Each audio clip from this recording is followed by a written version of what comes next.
दो अंधे लड़के अपनी अपनी कारीगरी में सफल हो चुके थे। सबसे बड़े वाले ने अंधा होते हुए भी घोड़े को सूंघकर राजा को एक खराब घोड़ा लेने से बचाया, तो मध्यम वाले ने हीरों को टटोलकर उसे शापित हीरे लेने से बचाया। इसी प्रकार एक दिन राज दरबार में शस्त्र विक्रेता आया और बनिए का तीसरा यानी सबसे छोटा लड़का भी परीक्षा में सफल रहा। उसने भी सिर्फ काम आने वाले बेहतरीन हथियारों को ही राजा के लिए चुना। राजा छोटे वाले से भी बहुत खुश हुआ। उसने हमेशा की तरह आदेश दिया कि इसकी खुराक भी दुगुनी कर दो। कुछ समय बाद एक दिन तीनों अंधे लड़कों का पिता बनिया वापस आ गया। उसने राजा से लिया हुआ सारा आरण वापस कर दिया और अपने तीनों लड़कों को लेकर वापस जाने लगा। तब राजा बनिए से बोला, तुम इन तीनों लड़कों के बाप हो, तुम्हारा क्या गुण है? राजा की बात सुन बनिया बोला, मैं आदमी की पहचान कर सकता हूँ। उसकी बात सुन राजा बोला, ओह अच्छा, तो फिर बताओ हमारी पहचान क्या है? ये सुन बनिया एक बार तो झिझका, फिर राजा की आंखों में आंखें डालते हुए बोला, आप नानाबाई की औलाद हैं। कहानी को बीच में रोककर आपको बता दूं कि उस समय समाज में जाति और पेशे के आधार पर ऊंच नीच का बहुत भेदभाव होता था। बनिए ने राजा के पूर्वजों को नानबाई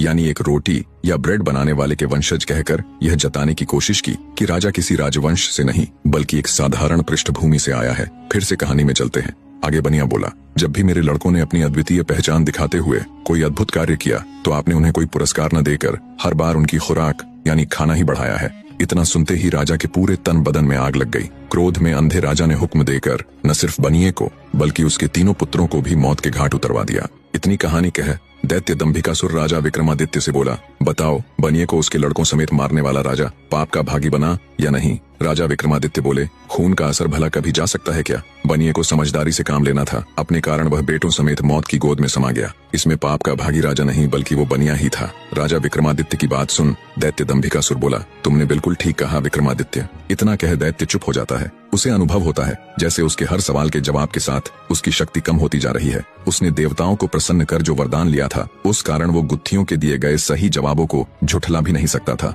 उसके चेहरे पर डर और गहरी सोच देख राजा विक्रमादित्य बोले, क्या हुआ दुष्ट राक्षस, अब किस सोच में पड़ गया? इतना अगर तू पाप करने से पहले सोच लेता तो आज इस दिन की नौबत ही नहीं आती। अपना अगला सवाल पूछ पापी दानव। राजा विक्रमादित्य की बात सुन दैत्य दंभिकासुर बोला, भूलो मत विक्रमादित्य, अभी मेरे 5 सवाल और बाकी है। तुमने अगर एक भी सवाल का सही जवाब नहीं दिया तो तुम तुरंत पत्थर के बन जाओगे। इतना कह दैत्य अपनी अगली गुत्थी कहना आरंभ करता है। तो सुनो राजा।